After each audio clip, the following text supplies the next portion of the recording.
Morning guys! Tara kape. For this morning's video, meron akong gustong i-share sa inyo na somehow it's a good development. Bakit? Because more on our safety yung pinapangalagaan dito. So apparently, si DICT or si Department of Information, Communication and Technology ay pinag-aaralan ng i-ban sa Pilipinas ang paggamit ng Telegram. And why does it concern you? Lalo na dito sa channel natin, di ba? Wherein pinag-uusapan natin ang finances natin, mga utang, because karamihan ng mga nai-scam in terms of loans ay ginagamit itong Telegram. Ano ba itong Telegram na to? Well, ang Telegram na to is more on a messaging software. So, katulad ng Viber, ano pa ba, ng WhatsApp, ng Messenger, yan. Si Telegram, ganun din naman siya. However, pinagkaiba ni Telegram is medyo may mga security feature itong Telegram na to para ma-secure ang inyong privacy. Oh, maganda naman pala, di ba? Okay naman pala ang privacy gamit ang Telegram. Bakit kailangan tanggalin? Eh, yun na nga. Dahil sa sobrang secretive ni Telegram, naghihirapan ang mga tao para habulin yung mga nang-i-scam sa kanila.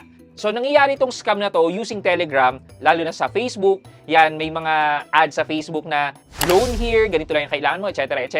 Then, pag nag-inquire ka, papalipatin ka naman sa Telegram. Doon sa Telegram, isasama ka sa group, tapos ang akala mo na yung mga kasama mo sa group, katulad mo rin na nag-a-apply ng loan. Yun pala, mga poser lang din sila na nagsasabi na, oh, okay, nakahiram ako, ganito, etc. etc.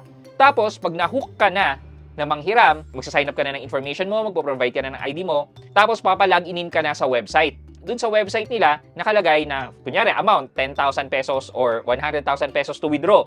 Pero kailangan mong magbigay ng deposit or security deposit. Ngayon, isipin mo naman na totoo yun, pag ginawa mo yun, either mawala na sila or mag-a-ask ulit sila ng panibagong deposit sa'yo. Huhut-hutan ka nila ng huhut-hutan hanggang sa hindi mo na makaya. So, ganun nangyayari ang loan scam na ginagamit ang Telegram.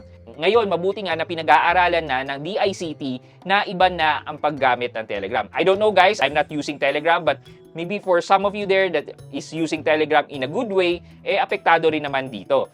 But for me, dahil ang pinag-uusapan natin dito sa channel natin ay tungkol sa mga utang, tungkol sa finances natin, it's a good development on our community. If you want to read the whole article about this topic, nasa comment section na rin po ang article coming from Inquirer.net. Yun lang muna for today's video. Again, good morning sa inyo.